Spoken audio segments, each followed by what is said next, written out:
আসসালামু আলাইকুম ওয়া রাহমাতুল্লাহি ওয়া বারাকাতুহু।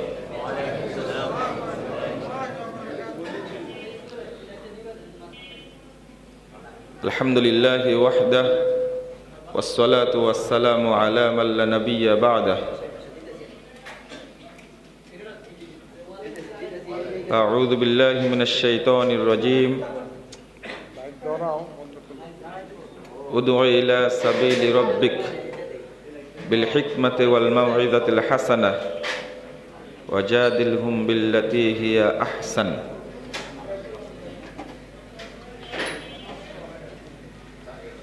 وقال تعالى فاعلم أنه لا إله إلا الله وقال أيضا اقرأ باسم ربك الذي خلق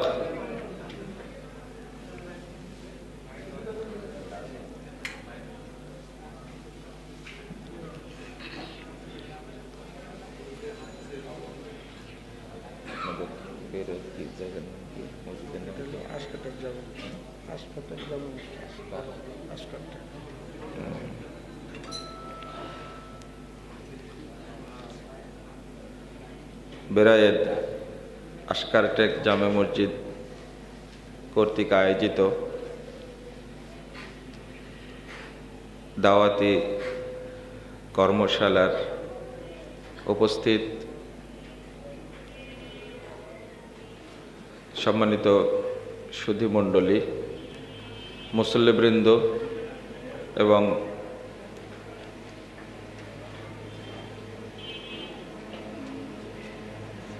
জমিয়তে সুব্বানে আহলে হাদিসের দায়িত্বশীল ও কর্মীবৃন্দ, সকলকে আন্তরিক অভিনন্দন জানাচ্ছি।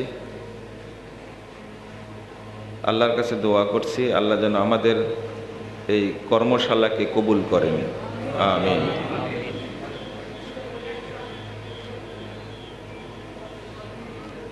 আপনারা বেশ আগে থেকে আলোচনা শুনছেন, আলোচনা করছিল, খুব ভালোই তাত্ত্বিক আলোচনা। তানজিল আহমদ আমার সাথে নামে পরিচয় ছিল, এর আগে কখনো দেখা হয়নি। কেন্দ্রীয় সাংগঠনিক সম্পাদক সুব্বানে আহলে হাদিসের। আপনারা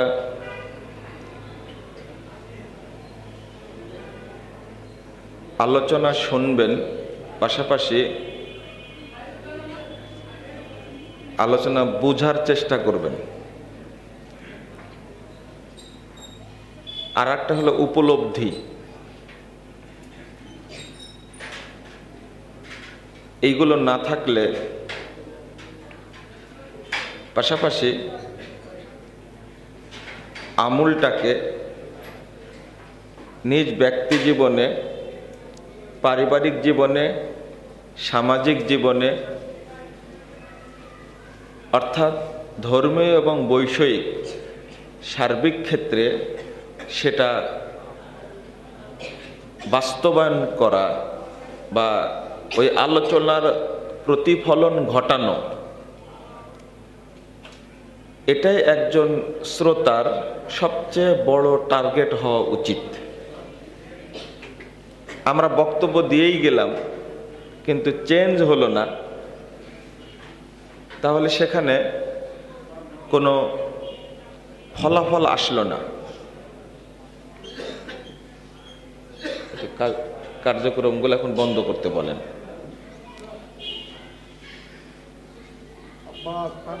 দাওয়াতি কাজের ক্ষেত্রে ইলমের যে গুরুত্ব সেটা আপনাদের কাছে সংক্ষেপে তুলে ধরার চেষ্টা করবেন ইনশাআল্লাহ। ওয়া মা তাওফীকি ইল্লা বিল্লাহ আলাইহি তাওয়াক্কালতু ওয়া ইলাইহি উনীব। ইলম ছাড়া যখন দাওয়াতি কাজ যেই করতে যাবে সেই নিজেও পথভ্রষ্ট হবে, অন্যকেও পথভ্রষ্ট করবে। আমরা যে দাওয়াতি কার্যক্রমগুলো পরিচালনা করি, বিশেষ করে আমি যুবকদেরকে বেশি উদ্বুদ্ধ করি। কারণ বর্তমান প্রজন্ম, জেনারেশন যদি চেঞ্জ হয়, তাহলে আগামী দিনে সুন্দর সমাজ, পরিবার, রাষ্ট্র গড়ে উঠবে ইনশাআল্লাহ। এই যুবকরাই কিন্তু আগামী দিনে, এই ছাত্ররাই আগামী দিনে রাষ্ট্র, দেশ, প্রতিষ্ঠান পরিচালনা করবে। তারা যদি ঠিক হয় তাহলে আগামী প্রজন্মই ঠিক হবে ইনশাআল্লাহ। কিন্তু এই প্রজন্মকে ঠিক করার জন্য দায়িত্ব হলো দায়ীদের। কাদের? দায়ী যারা, এটা আপনি কর্মী বলতে পারেন, দায়িত্বশীল বলতে পারেন, আলেম বলতে পারেন। এই দায়ীদের যদি, যারা দাওয়াতি কাজ করে, এর মধ্যে অনেক পার্থক্য আছে। যিনি খতিব, তিনি মসজিদের দায়িত্ব পালন করেন, কিন্তু তার সমাজ নিয়ে, তরুণ সমাজ নিয়ে ভাবনা নেই। এক। দুই, আরেকজন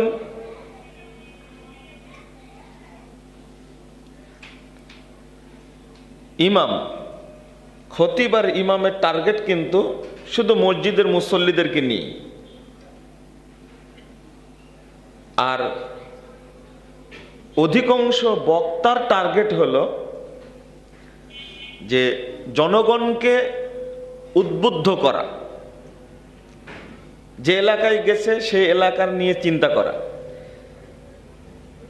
কিন্তু একজন দায়ী ইলাল্লাহ, যিনি একটা কর্মসূচি বাস্তবায়ন করতে চান, তার চিন্তা শুধু একটা মসজিদ কেন্দ্রিক না, শুধু একটা পাড়া কেন্দ্রিক না, শুধু একটা গ্রাম কেন্দ্রিক না, একটা জেলা কেন্দ্রিক না, একটা দেশ কেন্দ্রিক না, বরং একজন দায়ীর চিন্তা পুরো সমাজটা সংস্কার করার জন্য দেশীয় এবং আন্তর্জাতিক যে চিন্তা, জ্ঞান দরকার, সেইটা নিয়ে ভাবেন এবং সেইটাকে রূপ দেওয়ার চেষ্টা করেন। তাহলে একজন খতিব, ইমাম আর দায়ীর মধ্যে পার্থক্য আছে না? অনেক পার্থক্য। তো যারা এটাকে চেঞ্জ করবে, তাদের চিন্তাটা থাকতে হবে অনেক বড়। কি? অনেক বড়। কেন বলছি বড় থাকতে হবে? কারণ হলো, যদি ব্যাপক চিন্তা তার মধ্যে না থাকে, এক কেন্দ্রিক চিন্তা যদি থাকে, তাহলে তার দ্বারা সমাজ সংস্কার সম্ভব নয়, কখনোই সম্ভব নয়।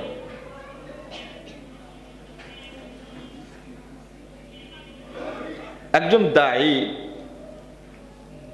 একটা ডাক্তারের মতো। কার মতো? ডাক্তারের মতো।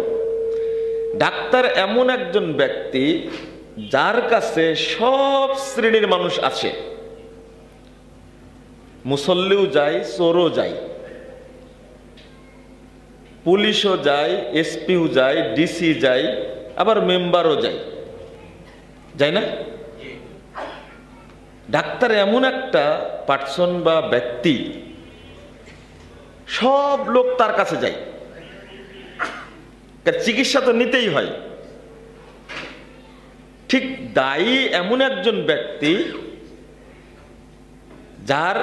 যাকে সমাজের সর্বশ্রেণীর মানুষের ব্রেনকে ওয়াশ করতে হয়, সংস্কার করতে হয়।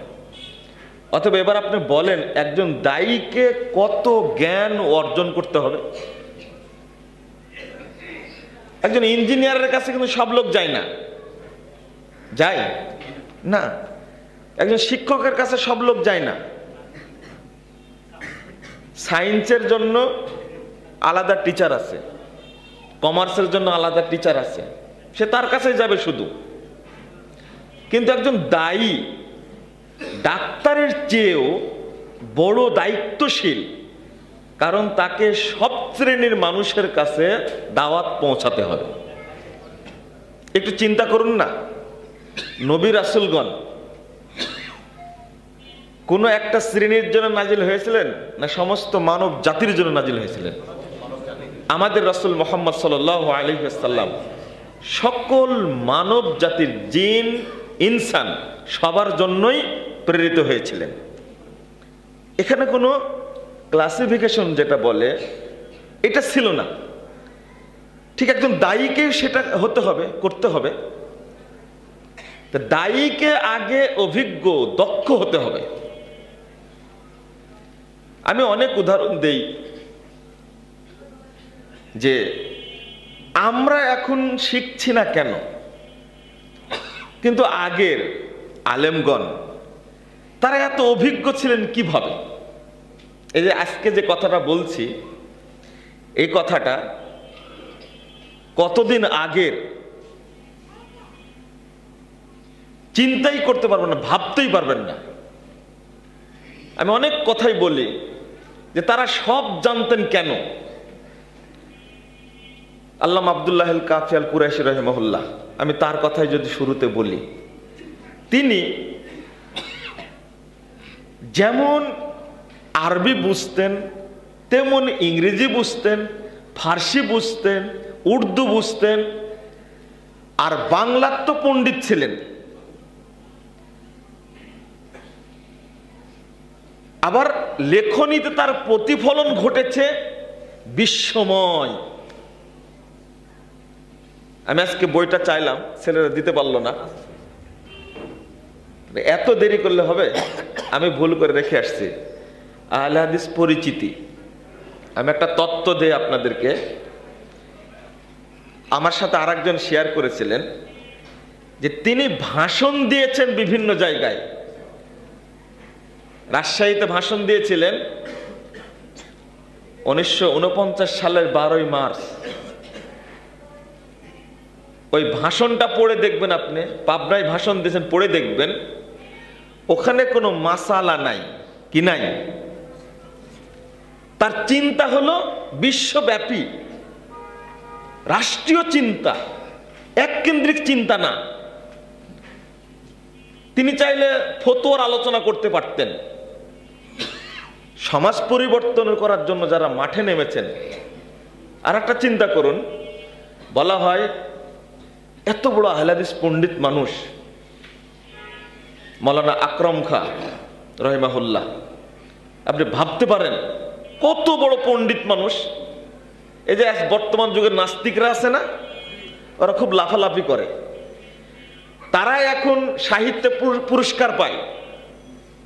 এই পূর্ণ জঘন্য যৌন সাহিত্য লেখে এখন তারা পুরস্কৃত হচ্ছে, নাউজুবিল্লাহ।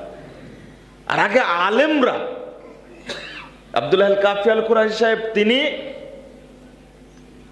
বাংলা একাডেমির সাহিত্য পুরস্কার পেয়েছিলেন, আহলে হাদিসের বাচ্চা। তার সাহিত্য কি ছিল? এই যৌন, নোংরা, জঘন্য, দুর্গন্ধ সাহিত্য ছিল? তার সাহিত্য ছিল কি? ইসলামী সাহিত্য। মাওলানা আকরাম খাঁর কথা কি বলবেন? আজকে বলে যে আলেমরা কিছু বুঝে না। পশ্চিম পাকিস্তান, পূর্ব পাকিস্তান, উভয় পাকিস্তানের শিক্ষা কমিশনের চেয়ারম্যান ছিলেন মাওলানা আকরাম খাঁ। ও নাস্তিকরা, তখন তোমরা কোথায় ছিলে? তোমাদের মধ্যে তো নৈতিক শিক্ষা তো নেই, জাতীয় শিক্ষাও নেই, আন্তর্জাতিক শিক্ষাও নেই। যে শিক্ষা পেতে চাও, আর কিছু নাস্তিক সাংবাদিক রয়েছে বাংলাদেশে। মাওলানা আকরাম খাঁ রাহিমাহুল্লাহর কথা বলতে গেলে কথাটা মনে হয় যে বর্তমানে কিছু নাস্তিক সাংবাদিক আছে, ওদের কাজ হলো দেশের বিরুদ্ধে লেখা, ইসলামের বিরুদ্ধে লেখা, ইসলামী সংস্কৃতির বিরুদ্ধে লেখা। তোমাদের তো লজ্জা করা উচিত। মুসলিম সাংবাদিকতার জনক বলা হয় মাওলানা আকরাম খাঁকে। কি লিখেছে পড়ে দেখো। তোমরা তো পূর্ণ জঘন্য সাহিত্য লেখো, গল্প লেখো।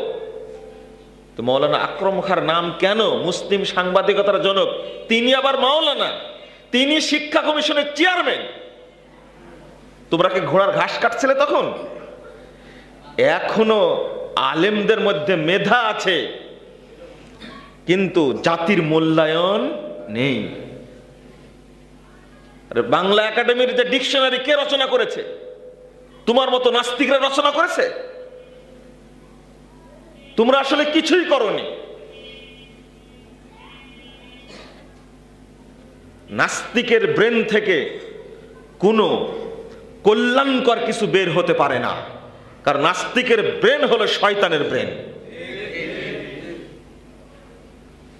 ডক্টর মোহাম্মদ শহীদুল্লাহর যে অবদান বাংলা একাডেমি ডিকশনারি তৈরির ক্ষেত্রে, তুমি কোথায় রাখবে? তিনি কি নাস্তিক ছিলেন? যাক, আমি ওই দিকে যাচ্ছি না। আমি এখানে একটা জিনিস বলতে চাচ্ছি, তারা যেমন কি চমৎকার, দেখেন অবস্থাটা, তারা যেমন মসজিদের ইমাম ছিলেন, তেমনি রাষ্ট্রের এক একটা কাঠামো ছিলেন।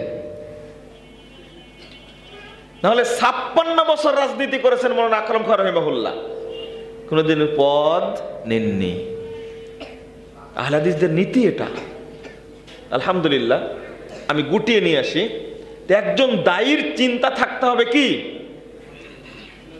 আন্তর্জাতিক মানের চিন্তা। শুধু আপনি মসজিদ কেন্দ্রিক চিন্তা করবেন, এটা চলবে না। তাহলে আপনি দাওয়াতে দিতে পারবেন না। আল্লাহ রাব্বুল আলামিন বলছেন সূরা নাহল 125 নম্বর আয়াত, উদউ ইলা সাবিলি রাব্বিক বিল হিকমাহ ওয়াল মাউইদাতিল হাসানা। আপনি আপনার রবের রাস্তার দিকে ডাকুন, বিল হিকমা, হিকমা সহ। বাংলাদেশের মানুষ এই হিকমা অর্থ নিতে কৌশল। কে বলেছে হিকমা অর্থ কৌশল? হিকমা অর্থ হলো প্রজ্ঞা, জ্ঞান অর্জন করে জ্ঞানের মাধ্যমে তোমাকে দাওয়াত দিতে হবে। ওয়াল মাউইদাতিল হাসানা, আর সুন্দর উপদেশ দিয়ে, ওয়াজাদিলহুম বিল্লাতি হিয়া আহসান, আর তর্কের সময় সবচেয়ে উত্তম পন্থা যেটা, সেইটা তুমি অবলম্বন করো। এই প্রজ্ঞা মানে কি? প্রজ্ঞাটা কি? একজন দায়ীর এমন প্রজ্ঞা থাকা উচিত যে মাদউ, অর্থাৎ যিনি দাওয়াত গ্রহণ করবেন, যাকে দাওয়াত দেওয়া হবে, তিনি দাওয়াতটা গ্রহণ করতে পারবেন কিনা, এইটা তাকে আগে চিন্তা করা, এটা ভাবা। আজকে আমি বেরায়েদে এসেছি, আমি এমন একটা বক্তব্য দিয়ে গেলাম যে বেরায়েদের মানুষ কিছুই বুঝলো না, কিন্তু আমি বড় দায়ী একজন। না, আমি দায়ী না। আমি তাদেরকে দাওয়াত দিচ্ছি, তাদের ধারণ ক্ষমতা কতটুকু সেটা আগে বুঝতে হবে। ডাক্তারের কথা বললাম না, কোন ক্যাটাগরির মানুষ তিনি, আমাকে চিনতে হবে, তারপরে তাকে ওষুধটা প্রয়োগ করতে হবে। দায়ীর কত দায়িত্ব দেখেন। আমি এখানে বলছি আপনাকে, একজন ডাক্তার আগে দেখে রুগীর অবস্থাটা, দেখে না? আগে রুগীর অবস্থাটা দেখে যে এই রুগীকে কোন ঔষধ প্রয়োগ করা যাবে। যদি হোমিও ডাক্তার হয়, প্রথমে কি 1000 পাওয়ারের ওষুধ দেয়? না। ঠিক একজন ডাক্তার আগে দেখবে যে তার প্রেশারটা কেমন। অপারেশন করতে হলে আগে দেখে এর ডায়াবেটিসটা কি অবস্থা। না দেখে চট করে অপারেশন করে দিলে ডায়াবেটিস হাই, রুগী বাঁচবে না। হার্টের সমস্যা হলেও আগে ডায়াবেটিস নিয়ন্ত্রণে নিয়ে আসো, তারপর অপারেশন করো। হার্ট সার্জারি করবে, আগে ডাক্তার চিন্তা করে এটা ওষুধটা কতটুক পরিমাণ প্রয়োগ করা যায়। একজন আলেমের বা দায়ীর ওই চিন্তাটা দরকার যে কোন মানের মানুষ, তাকে কোন ডোজটা দেওয়া লাগবে। প্রেসক্রিপশনটা দিচ্ছি, কোনটা দেব, কোন পাওয়ারের দেব। একটা সাধারণ নাপা আছে, আর একটা নাপা প্লাস আছে মনে হয়, তাই না? কেন? নাপা এক্সটেন্ড আছে একটা, কেন? ওর পাওয়ার কিন্তু 600 কত জন, 665। কেন? কাকে 665 পাওয়ারের নাপা এক্সটেন্ড দেওয়া লাগবে এটা ডাক্তারই বুঝবে। একজন দায়ী এখন সমাজে তিনি দাওয়াতি কাজ করছেন, তার প্রজ্ঞাটা কত রকমের থাকা লাগবে। যেমন ছিল মুহাম্মদ সাল্লাল্লাহু আলাইহি ওয়াসাল্লামের, তিনি ব্যক্তি অনুযায়ী দাওয়াত দিতেন। কত উদাহরণ নেবেন আপনি, উদাহরণগুলো বলবো, আমি খুলে নিয়ে আগে। এখন সমাজে ইসলামটাকে বিজয়ী করতে হবে, দুই সালাফি মানহাজের দিকে মানুষকে ডাকতে হবে, আহলে হাদিস মানহাজটা মানুষকে বুঝাতে হবে। এইটা বুঝানো সহজ বিষয় না, অত সহজ না। প্রথম বাধা ধর্মীয় বাধা, আপনাকে ওইটা চিন্তা করতে হবে। আর একটা আছে কি, প্রচলিত দর্শন ভিত্তিক রাজনৈতিক বাধা। আপনিও তাবলিগ করছেন, আমিও তাবলিগ করছি, কি চমৎকার। কিন্তু প্রচলিত তাবলিগের মধ্যে আর রাসূলুল্লাহ সাল্লাল্লাহু আলাইহি ওয়াসাল্লামের তাবলিগের মধ্যে কত পার্থক্য, সেটা সম্পর্কে যদি আপনার না পড়াশোনা থাকে আপনি বলতে পারবেন না। যেমন তবলিগের কথাই বলি আগে, ইলিয়াসি তবলিগ চলে না বাংলাদেশে, নামটা ইলিয়াসি তবলিগ, আমি ওটাকে বাদ। তবলিগটা হবে কি ইসলামী তবলিগ, কি ইসলামী তবলিগ। না আমি যখন হয়ে গেছি ইলিয়াসি তাবলিগ, সেখানে চিন্তা কেন? হ্যাঁ, একজন ব্যক্তি ইলিয়াসি তবলিগের প্রতি অন্ধবিশ্বাস করে, তাকে বুঝাবেন কি করে? আসলে যদি পড়াশোনা না থাকে তাকে আপনি বুঝাতে পারবেন না। প্রথম ট্রিটমেন্ট আপনি তাকে দেন, সে লোকটা আমার টার্গেট। ট্রিটমেন্ট দিতে গিয়ে কি করব? আমি আগে তাকে বুঝাবো যে ইলিয়াসি তাবলিগের অবস্থানটা কি। প্রথম কথা মনে রাখবেন, ইলিয়াসি তাবলিগটা হলো সুফিবাদী তাবলিগ। কি? আর সুফিবাদ এটা কি জায়েজ না কুফরি মতবাদ? এটা একটা। তাহলে যখন আপনি বুঝলেন যে সুফিবাদে বিশ্বাসী তারা, তখন আমি আর তাদের সঙ্গেও থাকবো না, বরং তাদেরকে সংশোধন করার কি করব? চেষ্টা করব। আচ্ছা, এবার গোড়াতে যাই। ইলিয়াসি তবলিগের মালফুজাতে ইলিয়াস মনজুর নোমানি, তিনি সাক্ষাৎকার নিয়েছেন তার কাছ থেকে। তার একটা বই আছে মালফুজাতে ইলিয়াস, উর্দু বই, আপনার 50 পৃষ্ঠায় 51 নম্বর সিরিয়ালে আলোচনা করছে। দেখেন, তিনি নিজেই বলছেন, আজকাল মুসবার উলুমে সহিহা কা ইলকা হতা হয়, আমার উপরে আজকাল সহি এলেম নাজিল হচ্ছে, তোমরা চেষ্টা করো। আমি চেষ্টা করলাম যে ঘুম যেন বেশি হয়। তো ডাক্তার সাহেব, ডাক্তার আর হাকিম সাহেবকে মাশওয়ারা আছে, ডাক্তার এবং কবিরাজের পরামর্শে আমার মাথাতে তেল মালিশ করালাম, তাকে নীন্দ মে জিয়াদা তারাক্কি হোগাই। তো ঘুমের মধ্যে ডুবে গেলাম একবারে। আর ঘুমের মধ্যে বেশি ঘুম হলে তো বেশি বেশি উল্টোপাল্টা স্বপ্ন দেখাই। এবার দেখেন, নিজে লিখছেন, আপনি ফরমায়া इस तबलीग का तरीका भी मुझ पर ख्वाब में मुनकशिफ हुआ। এই তবলিগের তরিকাটাও আমার উপরে স্বপ্নে নাজিল হয়েছে। তাহলে তবলিগের তরিকা নাজিল হয়েছে মূলত কার উপরে? মুহাম্মদ সাল্লাল্লাহু আলাইহি ওয়াসাল্লামের উপরে। মূল তাবলিগটার তরিকা নাজিল হয়েছে কার উপরে? মুহাম্মদ সাল্লাল্লাহু আলাইহি ওয়াসাল্লামের উপরে। তো 1920 সালে এসে এইটা নাজিল হলো, এইটাকে আপনি বলবেন সহি এলেম নাজিল হয়েছে মূলত কার উপরে? মুহাম্মদ সাল্লাল্লাহু আলাইহি সাল্লামের উপরে।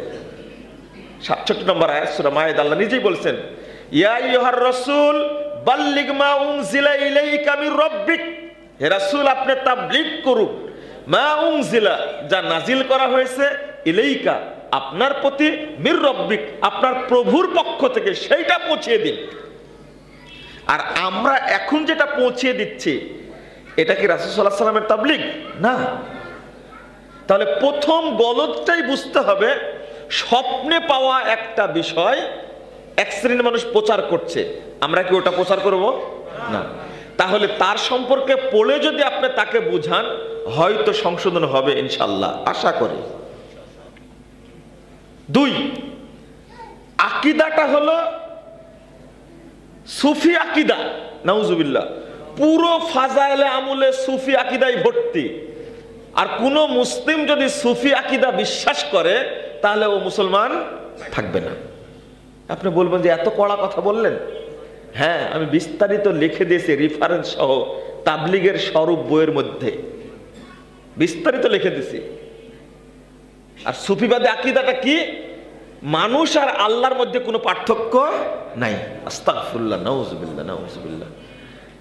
এখনো এই তাবলীগের একটা শাখা, চরমুনের পীরের আকীদা, যেটা আশেক মাসুক বইয়ের মধ্যে লেখা আছে, মানসুর হাল্লাজের আকীদা ভালো ছিল? বায়েজিদ বোস্তামির আকীদা ভালো ছিল? যারা বায়েজিদ বোস্তামি মানসুর হাল্লাজের কথা বলে দাওয়াত দেয়, তাদের দাওয়াত কি ভালো হতে পারে? তো একটা প্রসঙ্গ বলতে গিয়ে অনেক কথা চলে আসে। বায়েজিদ বোস্তামি বলছেন তলাবতুল্লাহ সিত্তিনা সানা, আল্লাহকে খুঁজছিলাম 60 বছর যাবত, কোথাও না পেয়ে নিজেই বলছেন ফাইদা আনা হুয়া, এখন দেখছি আমি নিজেই আল্লাহ। আল্লাহ খুঁজে পাইনি কোথাও।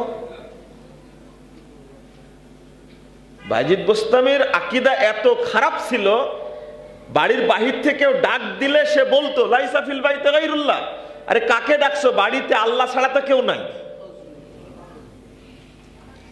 বায়েজিদ বোস্তামির আকীদা আরো কত খারাপ। আমরা সবচেয়ে ব্যক্তি হিসাবে, মানুষ হিসাবে সবচেয়ে অনুসরণ করি শ্রেষ্ঠ মানুষ হিসাবে মুহাম্মদ সাল্লাল্লাহু আলাইহি সাল্লামকে। কিন্তু বায়েজিদ বোস্তামি আর একটা কথা বলেছে, আরফাউ লিওয়াই, আরফাউ লিয়াই মুহাম্মদ সাল্লাল্লাহু আলাইহি সাল্লাম বলছে যে আরে আমার মর্যাদা মুহাম্মাদের মর্যাদার চেয়ে অনেক বেশি। আস্তাগফিরুল্লাহ, নাউজুবিল্লাহ। মানসুর হাল্লাজের কথা বলেন, নাহনু রুহান, আল্লাহর আমি দুইটা রূহ, হাল্লালনা বাদানান, এখন এক দেহের মধ্যে শামিল হয়ে গেছি। তওবা তওবা, নাউজুবিল্লাহ। একটা হলো হুলুল ফিল ইনসান, আর একটা হলো ফানা ফিল্লাহ, আল্লাহ মানুষের মধ্যে বিলীন হয়ে যায়। তওবা, নাউজুবিল্লাহ। আর মানুষ আল্লাহর মধ্যে কি বিলীন হয়ে যায়। আরো শুনবেন,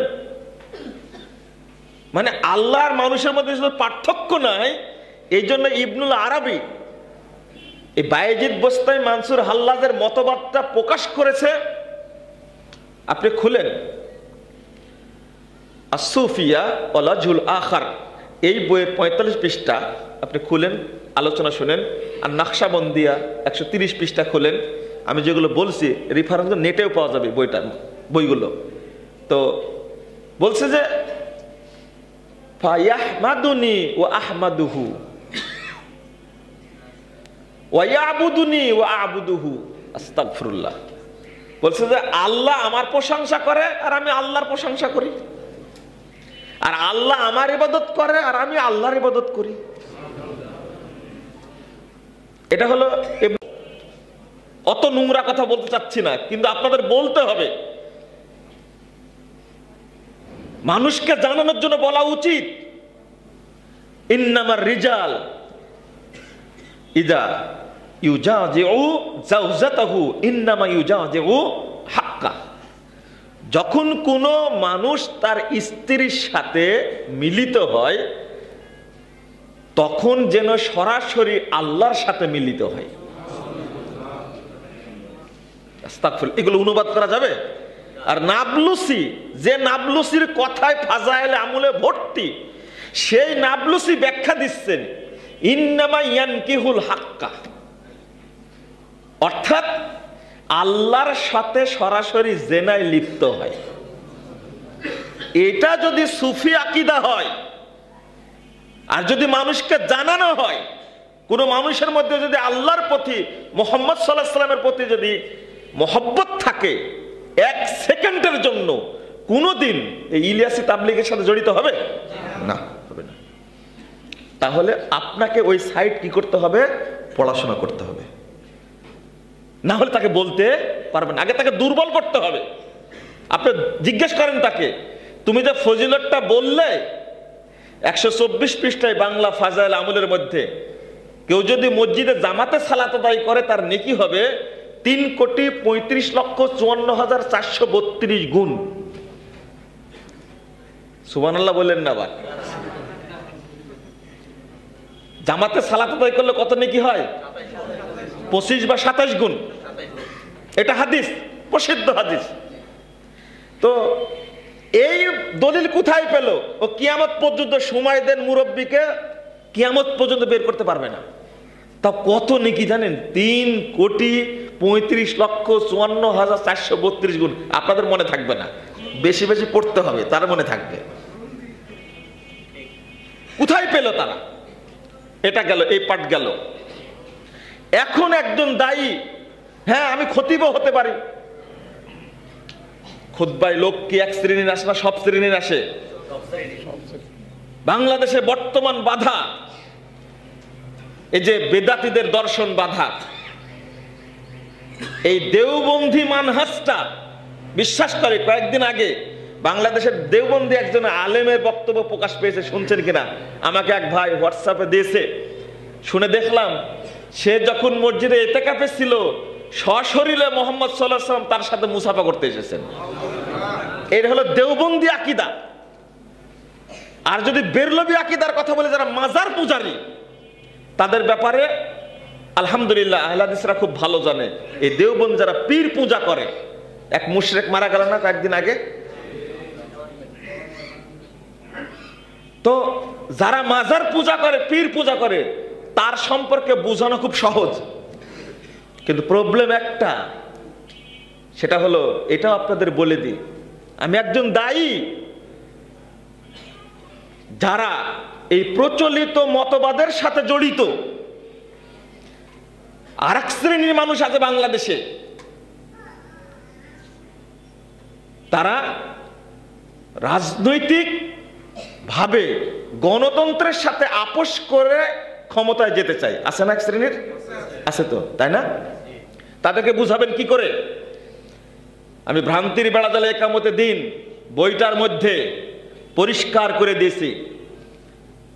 অনেকেই বলছে যে বইটা এত চমৎকার হয়েছে, জেএমবি সম্পর্কে, অর্থাৎ খারেজি সম্পর্কে, মুরজিয়া সম্পর্কে, জাহমিয়া সম্পর্কে, তারপরে শিয়া সম্পর্কে, তারপরে সুফিবাদ সম্পর্কে, দেওবন্দি সম্পর্কে, বেরলভী সম্পর্কে, চরমুনাই সম্পর্কে, আটরশি, ফুলতলি ইত্যাদি, এই সমাজতন্ত্র, তারপরে কি বলে যে সমাজতন্ত্র, পুঁজিবাদ, তারপরে গণতন্ত্র, ধর্মনিরপেক্ষতাবাদ, জাতীয়তাবাদ, এইগুলো সম্পর্কে এত চমৎকার আলোচনা হয়েছে। কিন্তু মওদুদী সাহেব সম্পর্কে যদি না বলা হতো, বইটা আরো সুন্দর হতো। বুঝেছেন? আমি বললাম, যদি এটা না বলতাম তাহলে আল্লাহর কাছে কি জবাব দিতাম? কি জবাব দিতাম আমি? হ্যাঁ আলহামদুলিল্লাহ, মওদুদী সাহেবকে আমরা বলি এইভাবে যে আল্লাহ রাব্বুল আলামিন তার দ্বারা অনেক খেদমত নিয়েছেন, ভুল ত্রুটি তার ক্ষমা করুক, আল্লাহ রাব্বুল আলামিন তাকে জান্নাতুল ফেরদাউস দান করুক। সাথে সাথে এইটাও বলি, তার লেখনীর মধ্যে যে ভুলগুলি আছে, ত্রুটিগুলো আছে, যারা তার ভক্ত তাদেরকে বলি সেইগুলো আপনারা কি করেন? সংশোধন করে নেন। আপত্তি আছে সংশোধন করলে? না। তাফহিমুল কোরআন সম্পর্কে বলেছি, আমি লিখেছি স্পষ্ট, আসমা ওয়াস সিফাত সম্পর্কে প্রত্যেকটাই বিকৃত অর্থ করেছে, প্রত্যেকটাই। তাহলে বোঝা যাচ্ছে ভুল, সংশোধন করি। তো তাদেরকে বুঝাবেন কি করে? আপনি, আপনার জ্ঞান থাকা লাগবে না? কেন? অনেক রুকুন আলহামদুলিল্লাহ তা কেন আহলে হাদিস আকীদা গ্রহণ করছে বলেন তো? তারা তো জানতে পারছে এখন এগুলো আমাদের ভুল। কোথা থেকে জানতে পারছে? কে কিনবে এত বড় তাফহিমুল কোরআন? কিন্তু একজন দায়ীকে কিনতে হবে। অনুরূপভাবে কে কিনবে তাফহিমাত, খুতবাত, কে কিনবে এগুলো? ও, আপনারা মনে করেন যে আমরা পড়াশোনা করি না? আমি একজন নেতাকে বলেছিলাম যে কয়টা বই পড়েছেন আপনি? বইগুলোর নাম বলেন। কয়টা বই পড়েছেন নাম বলেন। না, আমি বলতে পারে না। তারপরে কেন্দ্রীয় নেতা, আপনি কথা বলতে পারেন না। আমার বাড়িতে চলেন, কয় সেট বই দেখবেন। একজন তদন্ত করার জন্য গেছে যে আপনি যে বলেছেন বেহেশতি জেওরের মধ্যে আছে, কোন মহিলার স্বামী মারা গেলে তাকে 90 বছর অপেক্ষা করা লাগবে, তারপরে তাকে বিয়ে করা লাগবে। আর 90 বছর বয়স হলে বুড়িকে কে বিয়ে করবে? বলেছে। এই লোক রেফারেন্স দেখার জন্য বাড়িতে চলে গেছে। আমি বেহেশতি জেওর খুলে বের করে দেখাচ্ছি, দেখেন ভালো করে আছে কিনা। তো যে এবার ঈমান আনলাম, এই সমস্ত বেদাতীদের কথা আর বিশ্বাস করব না। তো আপনাকে ওই রেফারেন্স থাকতে হবে। আপনি যে কথা বলছেন রেফারেন্স ছাড়াই কথা বলবেন না। এই জন্য বলি যে আপনাকে জ্ঞান রাখা লাগবে সব ক্ষেত্রে। আপনি একজন দায়ী, আপনি পড়াশোনা করেন না তো। মনে রাখবেন একটা কথা, মূর্খ মানুষকে দিয়ে ভক্তি নেওয়া যায়, কিন্তু সামাজিক সংস্কার নেওয়া যায় না। মূর্খ মুরিদদের দ্বারা ভক্তি নেওয়া যায়, ব্যক্তি পূজা সম্ভব, কিন্তু তার দ্বারা সমাজ পরিবর্তন সম্ভব নয়। এই জন্য আমি তরুণদেরকে বলি, ছাত্রদেরকে বলি, তোমাদের মেধা উন্মুক্ত, তোমরা পড়াশোনা করে অন্ধ ভক্তির মধ্যে থেকো না। পড়াশোনা করে দাওয়াত দাও, দেখো তোমার দাওয়াতে সব সোজা হয়ে যাবে ইনশাল্লাহ। তোমরা দেখো না, আমি বলি জাকির নায়ক সম্পর্কে বলি মাঝে মাঝে, জাকির নায়ক একজন ডাক্তার মানুষ, কিন্তু তার দাওয়াতে এত মানুষ ইসলাম গ্রহণ করছে কেন? তার বেদ পড়া আছে, মহাভারত পড়া আছে, ইহুদিদের গ্রন্থ বাইবেল পড়া মুখস্থ, পাশাপাশি কি কোরআনেরও হাফেজ। কোরআনের কত আয়াত মুখস্থ, তার হাদিস কত মুখস্থ। ও, এমনি আপনি ফলাফল পাবেন? নাক ডেকে ঘুমায় পরের দিন বক্তব্য দিয়ে ফলাফল পাবেন আপনি? হুজুরদের কাহিনী বর্ণনা করে ফলাফল পাবেন আপনি? আপনি একজন জাতীয়তাবাদে বিশ্বাসী, ন্যাশনালিজম বিশ্বাসী। বাংলাদেশের মানুষ দুই ধারায়, রাজনীতির ধারায় চলে গেছে। এক ধারা হলো জাতীয়তাবাদ বিশ্বাসী, আর এক ধারা কি ধর্মনিরপেক্ষতাবাদে বিশ্বাসী, সেকুলারিজম বিশ্বাসী। আপনি তার কাছে দাওয়াত দেবেন কি করে? আগে জাতীয়তাবাদ সম্পর্কে পড়াশোনা করেন, প্রথম টার্গেট নেন যে তুমি শুনো আগে কখন এটা তৈরি হয়েছে। তুমি মুসলিম, তোমার দায়িত্ব হলো ইন্নাদ-দীনা ইনদাল্লাহিল ইসলাম, আল্লাহর কাছে মনোনীত দিন কি? ইসলাম। 19 নম্বর আয়াত সূরা আল ইমরান 85 নম্বর আয়াতটা কি? ওয়ামান ইয়াবতাগি গায়রাল ইসলামি দীনা ফালাই ইউকবালা মিন। ইসলাম ছাড়া অন্য কেউ যদি কিছু তালাশ করে তাহলে গ্রহণযোগ্য হবে না, তার কাছ থেকে গ্রহণ করা হবে না। ওয়া হুয়া ফিল আখিরাতি মিনাল খাসিরিন, সে পরকালে কি হবে? ক্ষতিগ্রস্ত হবে। আপনি টু দা পয়েন্ট ধরেন তাকে। তাহলে ইসলাম একটা পূর্ণাঙ্গ জীবন বিধান থাকতে তুমি ন্যাশনালিজমকে গ্রহণ করলে কেন? 2, প্রতিষ্ঠা কখন? 1789 খ্রিস্টাব্দে ইউরোপের প্রতিষ্ঠা, সবচেয়ে বুড়া মতবাদ এটা। তার মূলনীতি কি? একটু খালি ব্রেনে ধরাই দিবেন তাকে। আপনি তো দায়ী। আপনি কি শুধু এই মূর্খ মুসল্লির জন্য দায়ী? আপনাকে একজন ডিসিকেও দাওয়াত দিতে হবে, একজন এমপিকেও দাওয়াত দিতে হবে, একজন মন্ত্রীকে দাওয়াত দিতে হবে, আপনাকে প্রধানমন্ত্রীকেও দাওয়াত দিতে হবে, আপনাকে রাষ্ট্রপতিকেও দাওয়াত দিতে হবে। বুঝেন না আমার কথা মনে হয়? মুসা আলাইহিস সালাম দাওয়াত দিয়েছিলেন কাকে? ফেরাউনকে। ইব্রাহিম আলাইহিস সালাম দাওয়াত দিয়েছিলেন কাকে? মুহাম্মদ সাল্লাল্লাহু আলাইহি ওয়াসাল্লাম দাওয়াত দিয়েছেন কাকে? আবু জাহালকে, আবু লাহাবকে দাওয়াত দেননি? ও, শুধু মসজিদের মুসল্লিদের দাওয়াত দিবেন আপনি, এই চিন্তা করেছেন? না, ওই যে কর্মীটা, ওই ছেলেটা যে জীবন দিচ্ছে, মুসলিম ছেলে জীবন দিচ্ছে জাহান্নামের জন্য, রক্ত দিচ্ছে, তাকে ধরে শিক্ষিত বিশ্ববিদ্যালয় ডেকে আপনি বসান, বসায় বলে তুমি যে জন্য রক্ত দেওয়ার জন্য রেডি, রক্ত দিলে কি হবে? আচ্ছা বলো তো দেখি, ন্যাশনালিজমের উপাদান কয়টা? জিজ্ঞেস করেন ওকে। প্রথম ধাক্কাতে যারা ন্যাশনালিজমে বিশ্বাস করে তারা কেউ জানে না, ও প্রথমে দুর্বল। তো আপনাকে মনে করবে এটাই হলো কুল হাযিহি সাবিলি আদু ইলাল্লাহি আলা বাসীরা আনা ওয়া মান ইত্তাবা'আনি সুবহানাল্লাহি ওয়া মা আনা মিনাল মুশরিকিন, সূরা ইউসুফ 108 নম্বর আয়াত। আলা বাসীরা, জাগ্রত জ্ঞান দলিল সহ দাওয়াত দেন আপনি, ও ধরা খেয়ে যাবে। আপনার পড়া আছে, আপনি ছোট্ট করে বুঝান, তখন ও বলবে না আমার জানা নাই, ন্যাশনাল জীবনের উপাদান আমার জানা নাই। তখন আপনি বলেন, তখন ও মনে করবে তাহলে তার তো ইসলামও জানা আছে, এইটাও জানা আছে, আমার তো কিছুই জানা নাই, তাই না? আগে তাকে দুর্বল করেন। কি কি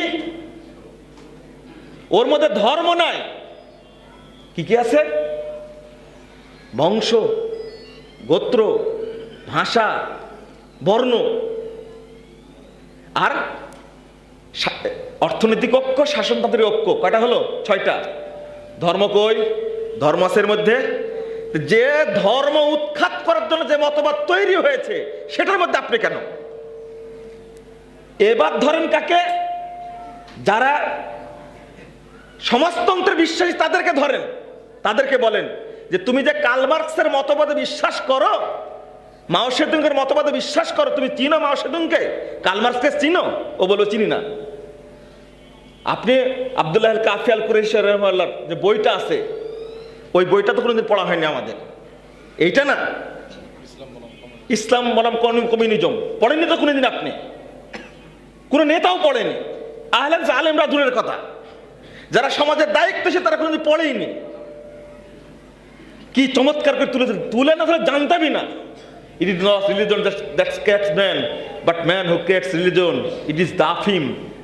The idea of God must be destroyed. আমি এটা পড়েছি 1997 সালে পড়েছি কিনে, এটা আমার বক্তব্যে দেখবেন, বহু আগের বক্তব্য দেখবেন, আমি এই নিয়ে কথা বলেছি। কার্ল মার্কসের বক্তব্য হলো ধর্ম মানুষ তৈরি করেছে, নাউজুবিল্লাহ। অথচ কার্ল মার্কস জন্মের সময় কি ইসলামের উপরে জন্মগ্রহণ করেছে। কুল্লু মাউলুদিন ইউলাদু আলাল ফিতরা, তুমি জানো না?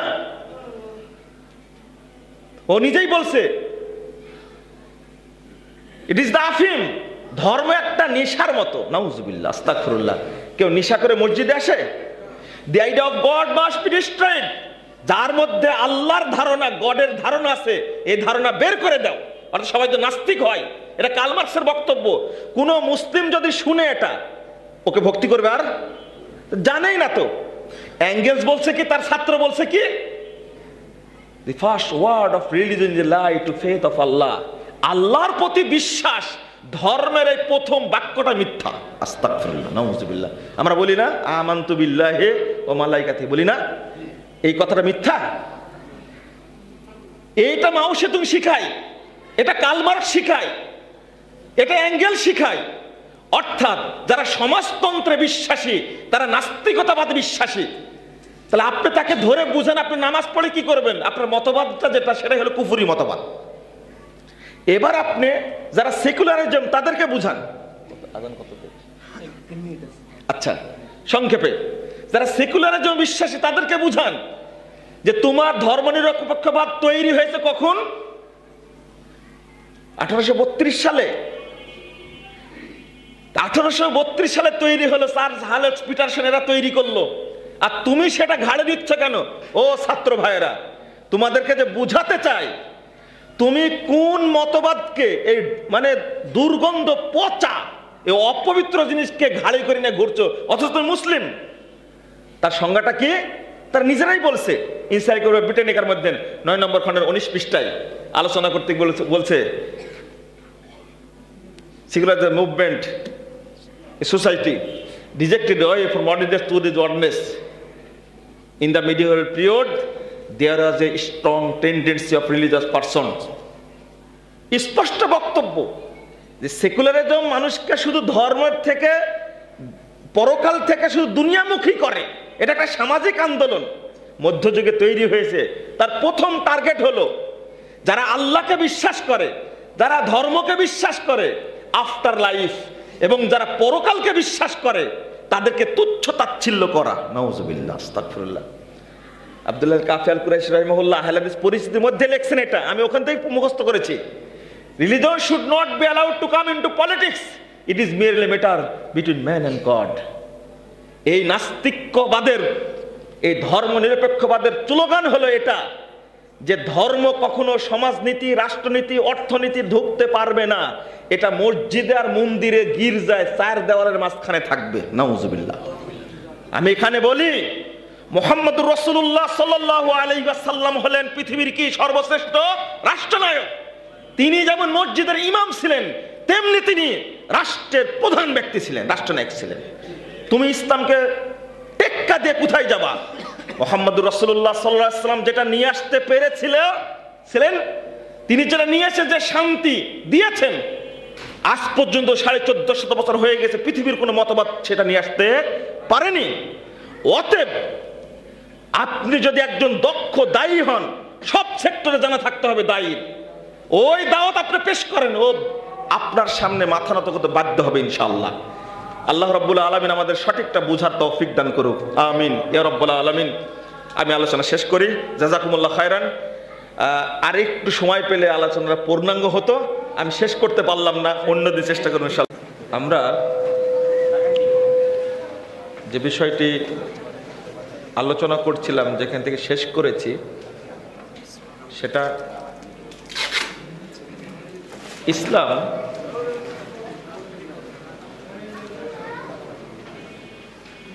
একটি সার্বজনীন জীবন বিধান। এটা কোনো গণ্ডির মধ্যে সীমাবদ্ধ নয়। কিন্তু যুগে যুগে যে সমস্ত থিওরি বা মতবাদ, দর্শন তৈরি হয়েছে, সেইগুলো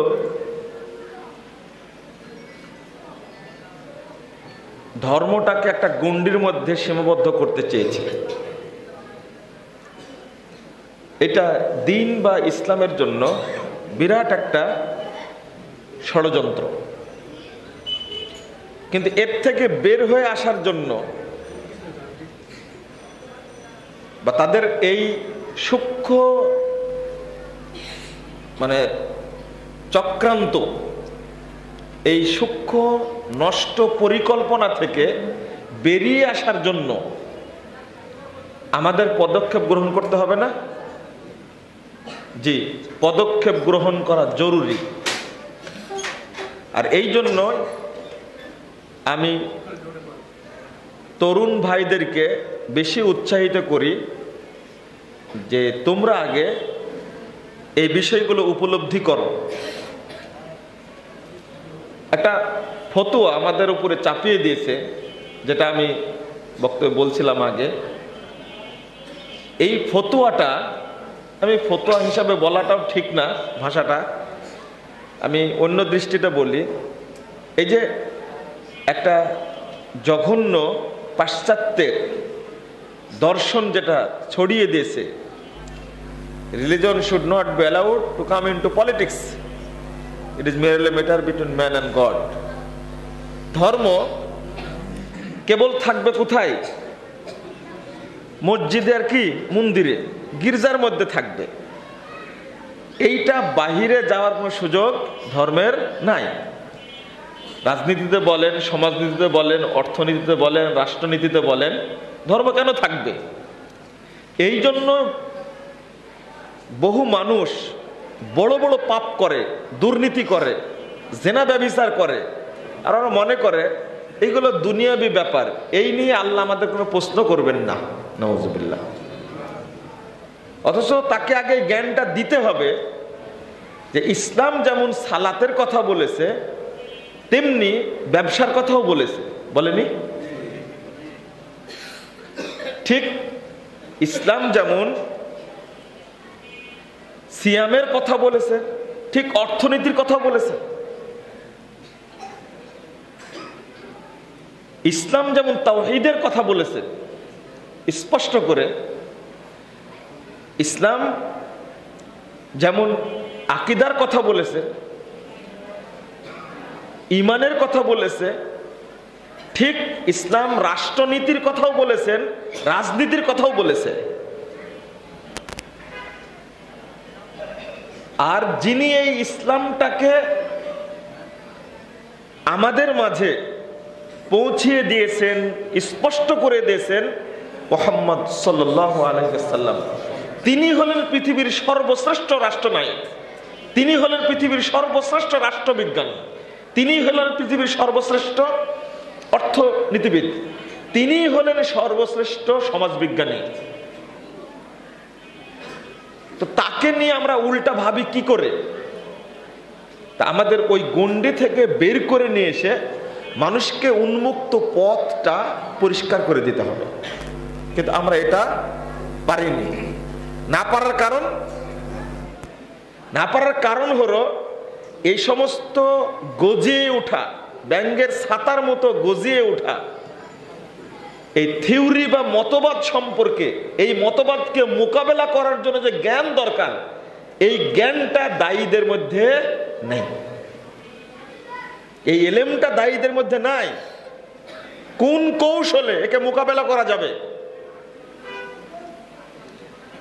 আজকে 1400 কত হিজরি চলছে? কত? 42। আর আমি যে কথাটা এখন পড়বো, আমরা দাওয়াত দি মাঠে আর মনে করি যে সামাজিক বিষয়ে, রাষ্ট্রীয় বিষয়ে, অর্থনৈতিক ব্যাপারে এগুলো আমাদের জানার প্রয়োজন নাই। এই কুধারণাতেই আমাদের ইসলামী সমাজ কাঠামোকে নষ্ট করে দিয়েছে। 1370 হিজরিতে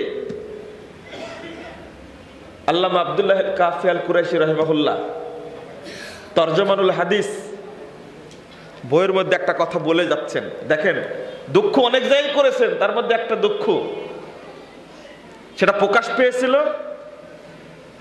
পাকিস্তানের ইসলামী শাসন সংবিধান, যেটা তিনি উল্লেখ করেছেন, প্রকাশ করেছিলেন, এই লেখা অবস্থাতে তিনি মারা গেছেন। তিনি মাসিক তরজমানুল হাদিস 2য় বর্ষের 9ম সংখ্যায়, সে কত আগে আপনি হিসাব করেন, 42-এর দিকে 30 যোগ দেন, তাহলে কত হচ্ছে? হ্যাঁ, 72 বছর আগে তিনি লিখে যাচ্ছেন সেই সময়ের কথা। ওটা আপনাকে পড়ে শোনায়। অভিজ্ঞতা একটি বস্তু, যুগ ও প্রয়োজনের পরিবর্তনের সঙ্গে সঙ্গে অভিজ্ঞতাও ভিন্নরূপী হইয়া পড়ে। বর্তমানকালে এমন অনেক বিষয়ে বিদ্যা ও অভিজ্ঞতার প্রয়োজন দেখা দিয়েছে যে অতীতকালে হয়তো সেগুলোর আদৌ প্রয়োজন ছিল না। এরপর বলছেন, সুতরাং বর্তমান যুগে ইসলামী রাষ্ট্রের অধিনায়ক এবং তাহার পার্লামেন্টকে শুধু ব্যবহারিক ফিকহি প্যাকেটে মাসালা সমূহে বিশেষজ্ঞ হইলেই চলিবে না, তাহাদের পক্ষে আন্তর্জাতিক বিধান ও চুক্তি সমূহেও অভিজ্ঞ হওয়া আবশ্যক। বিভিন্ন জাতির সামাজিক, রাষ্ট্রীয় এবং অর্থনৈতিক অবস্থাও তাহাদের সম্মুখরূপে অবগত হওয়া আবশ্যক। শুধু একটা কথা না, বলছেন বিভিন্ন জাতির সামাজিক, রাষ্ট্রীয় এবং অর্থনৈতিক অবস্থাও তাহাদের সম্মুখরূপে অবগত হওয়া আবশ্যক। তারপরে বলছেন, ইসলামী রাষ্ট্রসমূহের সহিত শত্রু ভাবাপন্ন রাজ্যগুলির কূটনৈতিক চালবাজি এবং তাহাদের এবং অন্যান্য রাজ্যসমূহের রাজনৈতিক ও বাণিজ্যিক সম্পর্ক এবং আন্তর্জাতিক যোগাযোগ সম্বন্ধে প্রসারিত ও সুগভীর দৃষ্টিশক্তি লাভ করা প্রয়োজন। আবার বলছেন, গতানুগতিকতা ও অন্ধ অনুসরণ বৃত্তি কেবল ব্যবহারিক শাস্ত্রেই দোষাবহ নয়, রাজনৈতিক জীবনে উহার জাতির পক্ষে মৃত্যুবান। কথাটা বলছেন ৭২ বছর আগে একজন আল্লামা আলেম হয়ে পাকিস্তানের ইসলামী শাসন সংবিধান তিনি লেখছেন একজন আলেম হয়ে। আর আজকে আপনি আলেম হবেন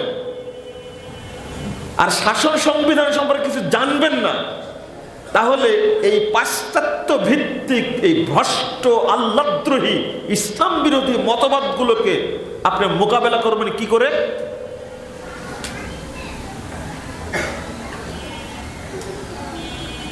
আমি এই জন্য ছাত্র যাদেরকে পড়াই আমি বলি যে আমরা জ্ঞান অর্জন করতে পারিনি, তোমরা সার্বিক জ্ঞানটা অর্জন করো। শেখ হুসাইমিন রাহিমাহুল্লাহ তিনি একটা বই লিখছেন আস-সাহওয়া আল-ইসলামিয়া, ইসলামী পুনর্জাগরণ বা বিপ্লব, এটা এরপরে জওয়াবে তাওজিহাত একটা বই, এত চমৎকার। তিনি আধুনিক বিশ্বে কিভাবে ইসলামকে জয়ী করা যাবে তিনি তার সূত্রগুলো দিয়ে গেছেন। অথচ এই যুগের শ্রেষ্ঠ একজন ফকিহ, তা আমরা কেন পারবো না? আমাদের ছাত্রদেরকে আমরা গড়ে তুলি ওইভাবে। আপনি ইতিমধ্যে নাম জেনে ফেলেছেন অনেকগুলি, অনেকেই জানতে পারছেন। ফতোয়া আল-লাজনা আদ-দাইমা, এই নামটা অনেকে জেনে ফেলেছে এখন। এই বোর্ডের মুফতিদের মধ্যে অর্থনীতিবিদ যে আছে আপনি হতবাক হবেন তাদের আলোচনা পড়লে শুনলে, অথচ একজন বড় আলেম। তাহলে দাওয়াতি কাজ করার জন্য যে এলেম অর্জন করা জরুরি, না হলে আপনি মোকাবেলা করতে পারবেন না। এটা স্পষ্ট আপনার কাছে, আপনি এটা ভেবে নেন, বুঝে নেন আগে। আজকে ৭২ বছর পূর্বে যদি আব্দুল্লাহ আল কাফি আল কুরাইশি রাহিমাহুল্লাহ তিনি এই কথাগুলো বলে যান, একজন আলেম হয়ে, আল্লামা হয়ে, কত বড় সাহস তার! ইসলামী শাসনতন্ত্র কি হবে, শাসন সংবিধান কি হবে, তিনি সেটা লিখে যাচ্ছেন। অথচ আজকে আলেমরা মনে করছে যে শুধু আমাকে মসজিদের ইমামতি করতে হবে, আলেমরা মনে করছে শুধু খুতবা দিতে হবে, আলেমরা মনে করছে শুধু আমাকে বক্তব্য দিয়ে বেড়াতে হবে। মনে হচ্ছে আলেমদের দায়িত্ব এটাই না। আলেমদের দায়িত্ব রাষ্ট্রের সর্বক্ষেত্রে পরিবর্তন ঘটানো এবং ইসলামের বাস্তব রূপটা বাস্তবায়ন করা। মূর্খরা করবে, নাস্তিকরা করবে না, নাস্তিকরা করবে না। এজন্য সার্বিক জ্ঞান অর্জন করে, হ্যাঁ, শেখ হুসাইমিন রাহিমাহুল্লাহর কথা বলতে গিয়ে তিনি বলছেন যে বর্তমান ইন্টারনেটকে কাজে লাগিয়ে তোমরা বাতিলকে প্রতিহত করো। বাতিলকে প্রতিহত করার যে বড় অস্ত্র ইন্টারনেট, এটা শেখ হুসাইমিন রাহিমাহুল্লাহ বুঝতে পেরেছেন, পেরেই কথাটি বলেছেন। কেন আধুনিক প্রযুক্তি কেন আপনি লাগাবেন না কাজের ক্ষেত্রে? চলুন আমি সংক্ষেপ করে আপনাদের বলতে চাই একটা বিষয়, সেটা হলো যে কথায় আসছিল একবার, মুহাম্মদ সাল্লাল্লাহু আলাইহি ওয়াসাল্লাম যে ইসলাম দিয়ে গেছেন, যে বিধান দিয়ে গেছেন, আর যে সমাজ কাঠামো তিনি উপহার দিয়েছেন, তার পরবর্তীতে পৃথিবীর কোনো দেশে কোনো নেতা এই সমাজ কাঠামো সৃষ্টি করতে পেরেছে না, পারেনি। যতদিন পর্যন্ত আবার ওই কাঠামোতে ফেরত না যাবে ততদিন পর্যন্ত এই মানে সুখী সমৃদ্ধ নিরাপদ দেশ বা জাতি গড়া সম্ভব। অতএব সেই দিকে এগিয়ে যেতে হবে। আমি নাস্তিকদেরকে বলি, তোমরা তো অনেক কিছুই করেছো, বলো হাউমাউ করো, কথাবার্তা বলো, কিন্তু মুহাম্মদ সাল্লাল্লাহু আলাইহি সাল্লামের পূর্বে সবচেয়ে প্রাচীন বিজ্ঞানী দার্শনিক সক্রেটিস রাসূল সাল্লাল্লাহু আলাইহি সাল্লামের জন্মের 2500 বছর পূর্বে পৃথিবীতে আসছে। তার ছাত্র প্লেটো, আল্লাহ রাসূল সাল্লাল্লাহু আলাইহি সাল্লামের পূর্বে অ্যারিস্টটল, পূর্বে তো কই বিমান আবিষ্কার করার থিওরি দিতে যেতে পারেনি? কেন পারেনি? বলা হয় প্রাচীন দার্শনিক বলা হয়। কেন পারেনি? তুমি একবার চিন্তা করে দেখো, ইসলাম আসার পরেই যত আধুনিক প্রযুক্তির সৃষ্টি হয়েছে, আলহামদুলিল্লাহ, যেটা আগে হয়নি। এখনো যে সমস্ত প্রযুক্তি তৈরি হচ্ছে সেইগুলো ইসলামের অবদানের কারণেই হচ্ছে।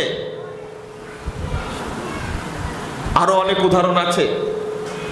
অতএব যদি ইসলামের কাছে মাথা নত করতো, আর আমরা যদি জাতিকে বুঝাতে পারতাম যে মুহাম্মদ সাল্লাল্লাহু আলাইহি সাল্লামের এই রেখে যাওয়া দিনটাই হলো বিজয়ী, সর্বশ্রেষ্ঠ, এর কাছে আত্মসমর্পণ করলেই দেশ, জাতি, বিশ্ব সুখী সমৃদ্ধ হবে, উন্নতি লাভ করবে, এটা যদি বুঝানো যেত, তাহলে এই অন্তত আমাদের ছোট্ট স্বাধীন এই বাংলাদেশে এত সন্ত্রাসী, এত জঙ্গি তৎপরতা, এত সুদ, ঘুষ, মদ, মানে যাবতীয় অনাচার, নোংরামি থাকতো না, অন্তত কমে যেত অন্তত।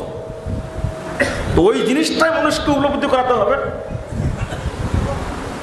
তোমাদের বাপ দাদারা আগেই বলে গেছে, দার্শনিকরাই বলে গেছে, of all the religious personalities of the world, Muhammad was the most successful. পৃথিবীতে যত মানুষের আগমন হয়েছিল, পণ্ডিতের আগমন হয়েছিল, তার মধ্যে সর্বশ্রেষ্ঠ সফল ব্যক্তি হলেন মুহাম্মদ সাল্লাল্লাহু আলাইহি ওয়াসাল্লাম। কেন বলেছে? এনসাইক্লোপিডিয়া ব্রিটানিকা তুই পড়েই দেখো, লাইফ অফ মুহাম্মদের মধ্যে পড়েই দেখো।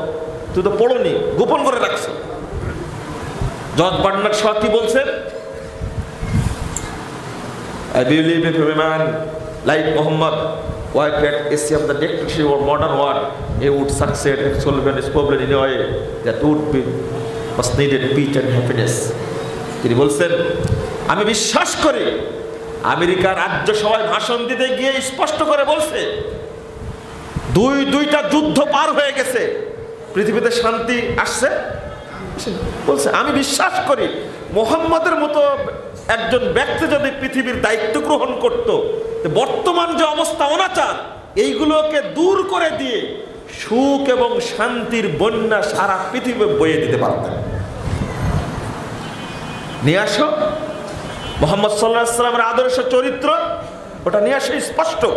আমরা বলে থাকি, যতদিন পর্যন্ত রাসূল সাল্লাল্লাহু আলাইহি ওয়াসাল্লাম আনিত এই বিধানের সামনে মাথা নত না করবে, ততদিন জাতিকে শান্তি দিতে পারা যাবে না। আর আহলে হাদিসরা ওইটাই চাই, এটা আমাদেরই কথা না। এনসাইক্লোপিডিয়া অফ ইসলাম তার মধ্যে বলছেন, the আহলে হাদিস try to go back to first principle and to restore the simplicity and purity to faith and practices. আহলে হাদিসরা চেষ্টা করে, প্রচেষ্টা চালায়, প্রাথমিক যুগের যে ঈমান এবং আকীদা ছিল, সেই আকীদার মানে পুনর্জাগরণ চাই তারা। আহলে হাদিসদের কাজই এটা, আমরা ওইটাই চাই এবং তরুণ ভাইদেরকে ওইটাই বলছি।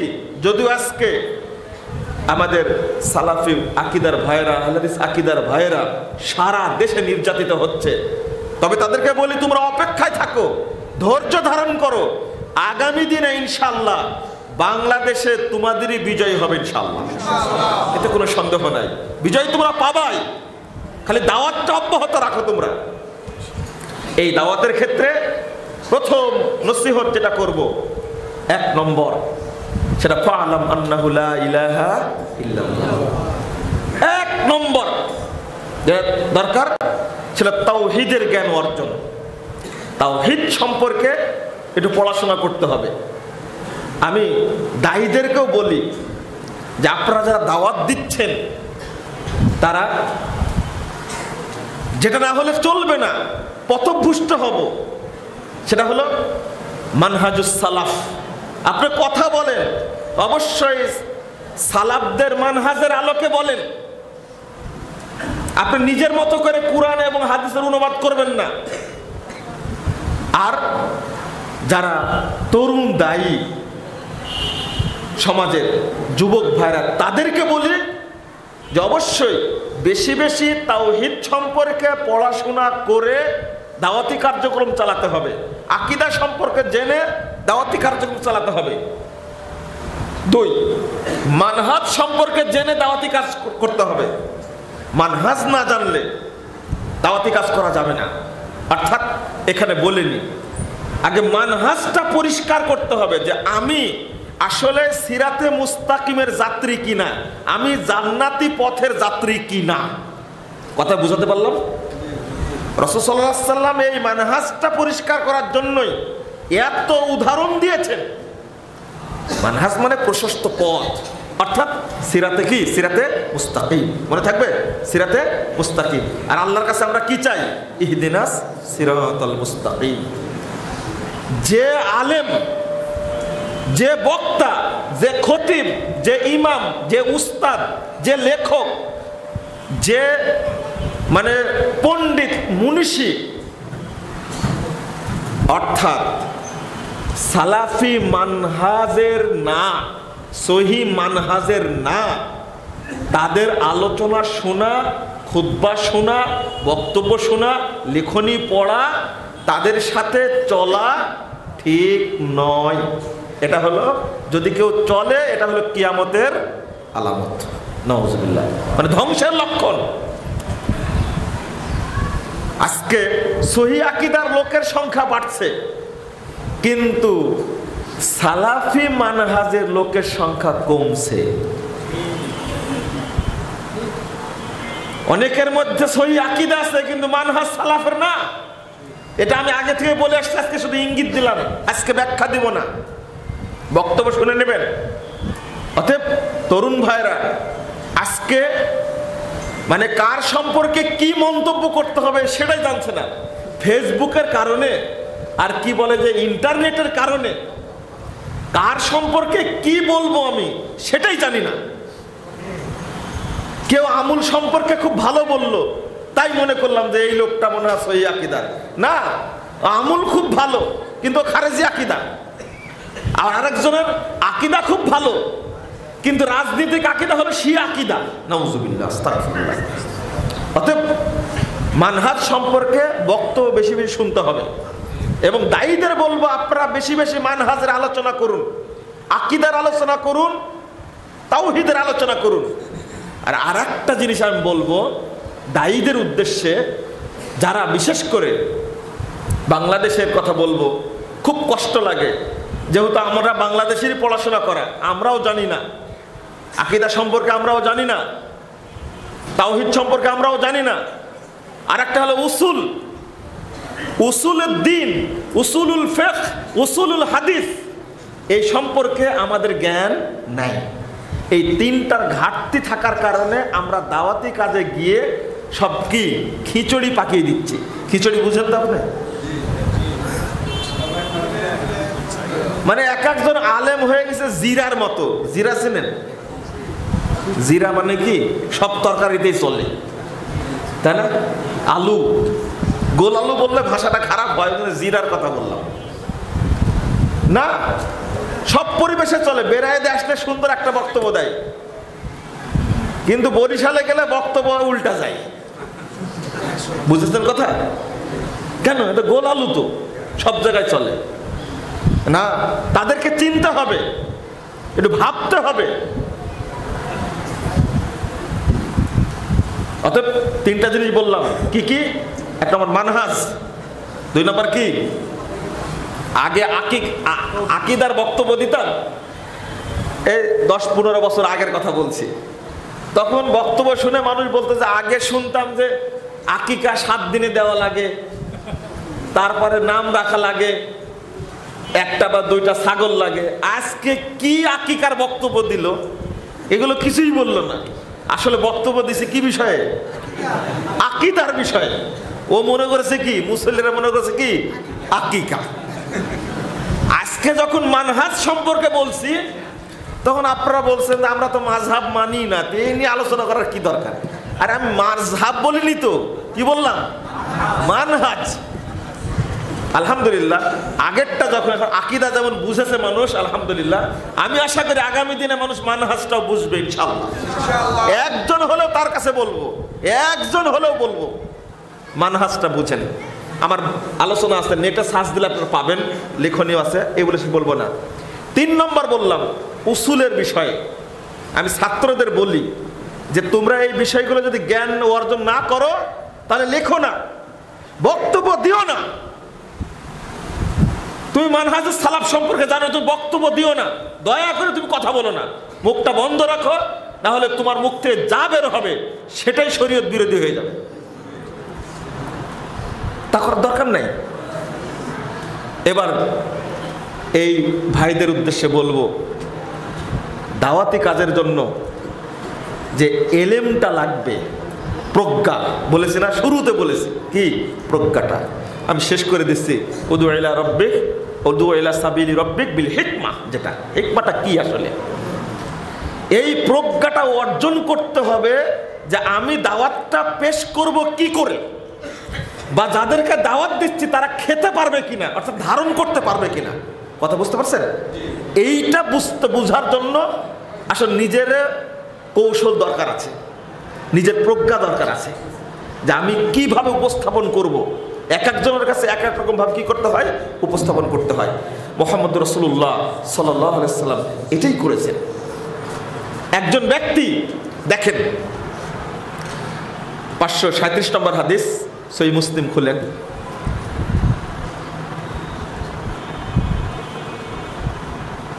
আরেকটা হাদিস 285 নম্বর হাদিস, সহিহ মুসলিম। এটা আগে বলি। একজন বেদুইন, হাদিসটা শুনেছেন আপনারা, এসে মসজিদে পেশাব করা শুরু করেছে, জানেন তো? সাহাবীরা তাকে তাড়া করেছে, আল্লাহ মা মা থামো থামো থামো, সুযোগ দিলেন, ও পেশাব করলো। করার পরে আবার ডেকে নিয়ে তিনি বলছেন, ইন্না হাযিহিল মাসাজিদ, বস দেখো এই মসজিদগুলো লা তাসলুহু লি শাইয়্যিম মিনাল বাউলি ওয়ালাল কদর। মসজিদ এই পেশাব করার জায়গা না, আবর্জনার জায়গা না, অপবিত্র জিনিস ফেলার জায়গা না। কি? ইন্নামা হিয়া লিযিকরিল্লাহ আযজা ওয়া জাল, এটা আল্লাহর জিকির করার জায়গা। ওয়াসসালাহ, এটা সালাতের জায়গা। তারপরে বললেন বলি তিলাওয়াতিল কুরআন, এবং কুরআন তেলাওয়াতের জায়গা। কথা কি বুঝতে পারলেন আপনারা? এটা কি কুরআন তেলাওয়াতের জায়গা। এরপরে ওই বেদুইন ইসলাম গ্রহণ করার পরে, এই বেদুইন ইসলাম গ্রহণ করার পরে আল্লাহর কাছে দোয়া করছে, আল্লাহুম্মা আরহামনি ওয়া মুহাম্মাদান ওয়ালা তারহাম মা'না আহাদা। আল্লাহ তুমি আমার উপর রহম করো, আর মুহাম্মাদের উপর রহম করো, আর কার উপর রহম করো না। কি আচরণ তার! মানে তার একটা কষ্ট লাগছে, গ্রাম্য মানুষ, মূর্খ মানুষ, আমি পেশাব করতে লাগছে, ওরা সবাই আমাকে মারার মতো শুরু করেছে। মুহাম্মদ আমার উপর দয়া করেছে, মুহাম্মদ খুব ভালো মানুষ। আল্লাহু আকবার। ইসলাম গ্রহণ করে তার বহিঃপ্রকাশ কি, আল্লাহ তুমি আমার উপরে রহম করো, আর মুহাম্মদের উপর রহম করো, আর কারোর উপর রহম করো না। সরাসরি ফলাফল। তো তাকে কি করলেন, তাকে কি করলেন এত চমৎকার করে, কারণ গ্রাম্য মানুষ সে বুঝে না, তাকে এক দাওয়াত দিলেন। কিন্তু এই মুহাম্মদ সাল্লাল্লাহু আলাইহি সাল্লাম, 20,847 নম্বর হাদিস, বাইহাকি কুবরার মধ্যে এসেছে, সুনানুল কুবরার মধ্যে এসেছে, ইত্তাখাযু আহবারাহুম ওয়া রুহবানাহুম আরবাবা মিন দুনিল্লাহ। এই আয়াত যখন আল্লাহ রাসূল পড়ছেন, আদি ইবনে হাতেম তিনি গেছেন, গলায় কুরুশ ঝুলানো আছে। কি ঝুলানো আছে? খ্রিস্টানদের কি ক্রুশ ঝুলানো আছে। পণ্ডিত মানুষ তো, আল্লাহ রাসূল সাথে সাথে দেখা বললেন খোলো এটা, খোলো এটা। তাহলে ওই মূর্খ লোকের সাথে যে আচরণ করলেন, এই আচরণ কি আদি ইবনে হাতেমের সাথে করলেন না? ও তো মূর্খ, যার কারণে ওই আচরণ করেছেন। কিন্তু আদি ইবনে হাতেম সম্ভ্রান্ত পরিবারের শিক্ষিত মানুষ, এই জন্য তাকে বললেন, সে আয়াত বুঝেছেন, তিনি আয়াত বুঝেছেন, তখন ইসলাম গ্রহণ করেননি। ইত্তাখাযু আহবারাহুম ওয়া রুহবানাহুম আরবাবা মিন দুনিল্লাহ, এই আয়াত পাঠ করে যখন বুঝলেন, বুঝেছেন আদি, তখন ধমক দিলেন খোলো এটা, এই ক্রুশ চলবে না। তাহলে দুইজনের ক্ষেত্রে দুই রকম হলো না? এটাই হলো প্রজ্ঞা, এটাই হলো কি হিকমা। বেড়ি দিয়ে ভোট কিনা এটা কিন্তু কৌশল না, এটা কি প্রজ্ঞা না। বুঝতে পারেননি মনে হয়? ও মদ খাচ্ছে, আপনিও মদ খাবেন, পরে আবার ঠিক করবেন, এর নাম কি? ও পূজা করছে, আপনিও কিছুদিন পূজা করবেন, তারপরে ঠিক করবেন, এটা কিন্তু কি প্রজ্ঞা না। মুহাম্মদ সাল্লাল্লাহু আলাইহি ওয়াসাল্লামকে শর্ত দিয়েছিলেন, তুমি একদিন যাবে আমাদের মূর্তির কাছে, আর আমরা একদিন কাবাতে যাব, সমস্যা কি? আল্লাহ রাসূল মেনে নিয়েছিলেন? এটা কি প্রজ্ঞা? আশ্চর্য কথাবার্তা। আবার সুমামা বিন উসাল, সুমামা বিন উসাল রাদিয়াল্লাহু আনহুর ঘটনা কি দেখেন।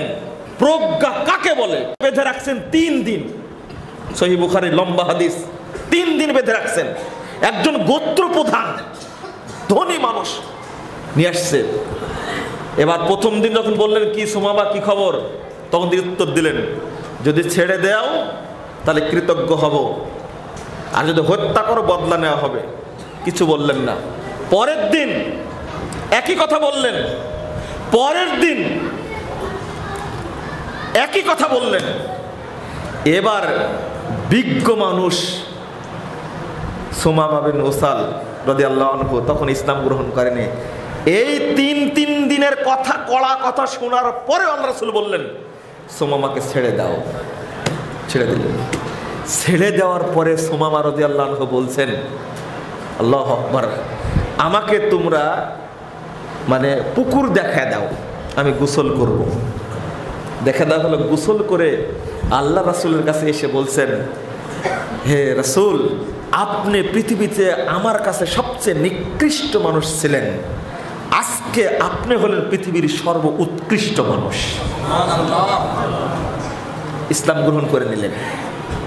কি বুঝলেন আপনি? কত প্রজ্ঞা ভিতরে রাসূল সাল্লাল্লাহু আলাইহি ওয়াসাল্লামের, এটা আল্লাহ প্রদত্ত। একজন শাসককে কিভাবে, একজন গোত্র প্রধানকে কি করে বুঝাতে হয়, আল্লাহ রাসূল 3 দিন কিন্তু বুঝাইছেন তাকে। তার সাথে কি আচরণটা করলেন। মুহাম্মদ এত উদারের মানুষ, এত উদার মানুষ, তার প্রাণটা এত বড়, আমি 3 দিন এত বড় কথা বলার পরেও আমাকে কি করলেন, ফিরিয়ে দিলেন। সুমামা জ্ঞানী মানুষ, ওই জ্ঞানটায় উপলে জ্ঞানী জ্ঞানীকে চিনে, আর এতে বলে জহুরে জহুর চিনে। হ্যাঁ, আসলে মূর্খ লোক তো চিনবে না। জুতা সেলাই করে দিয়েছে, ও বলছে আমি 1 ভরি স্বর্ণ দিব, সেলাইয়ের দাম 2 টাকা। বলছে টাকা আমার কাছে নাই, তুমি এই স্বর্ণটা নাও। বলছে না, আমি স্বর্ণ নেব না, তুমি টাকা দাও। 1 ভরি স্বর্ণের মূল্য কত? 30,000 টাকা ধরেন আপনি। আর 2 টাকা আর 30,000 টাকা এক জিনিস? তো মুসি তো আর স্বর্ণের মূল্য বুঝে না। বুঝে কি? বুঝে না, ও টাকাটাই বুঝে।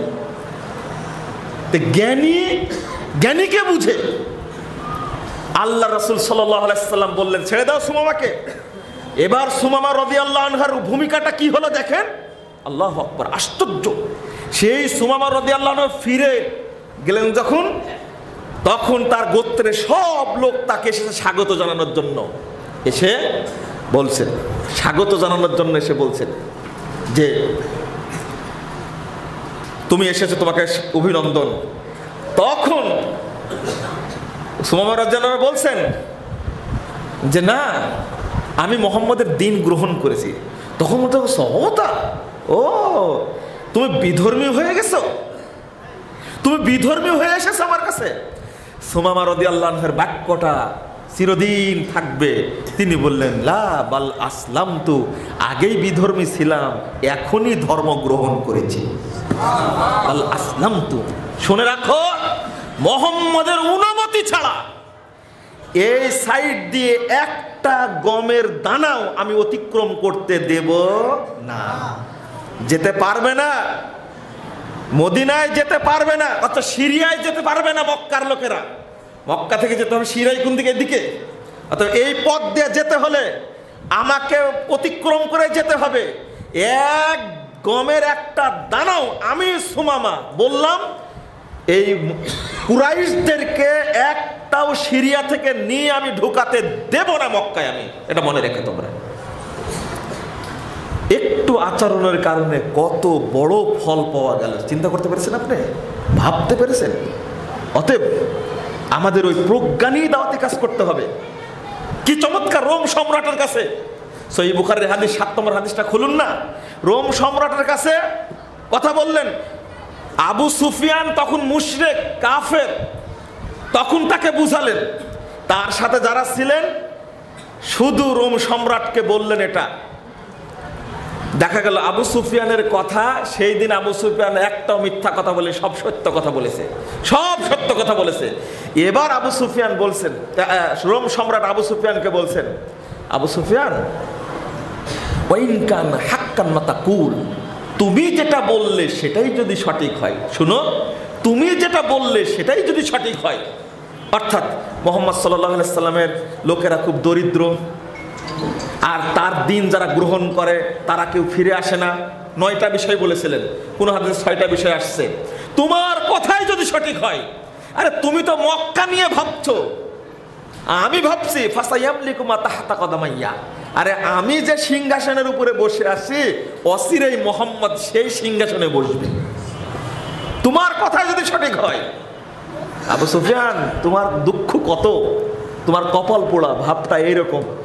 এরপরে রোম সম্রাট বলছেন, লাউ কুনতু ইনদাহু, আমি যদি আজকে মুহাম্মাদের কাছে থাকতাম, লা গসালতু কদামাইহি আন কদামাইহি, আমি রোম সম্রাট মুহাম্মাদের 2 পা ধুয়ে দিয়ে তাকে সম্মান দান করতাম।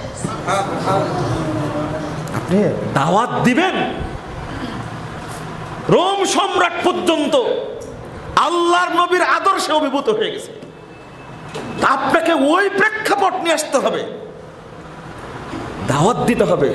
হ্যাঁ, আবু জাহাল ইসলাম গ্রহণ করেনি, কিন্তু উমর তো করেছেন, বুঝতে পারেননি? হামজা ইবনে আবু তালেব তো করেছেন, হামজা ইবনে আব্দুল মুত্তালিব করেননি ইসলাম গ্রহণ? হামজা রাদিয়াল্লাহু আনহু করেছেন, আলী রাদিয়াল্লাহু আনহু করেছেন, আবু বকর রাদিয়াল্লাহু আনহু করেছেন। আবু জাহাল উতবা সাইবা করেনি, তাই বলে কি আবু বকরও করেনি ইসলাম গ্রহণ?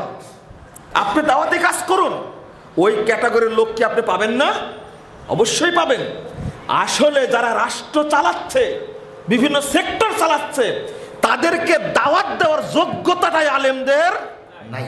সোজা কথা আমার, আমি তাকে উপস্থাপনই করতে পারিনি।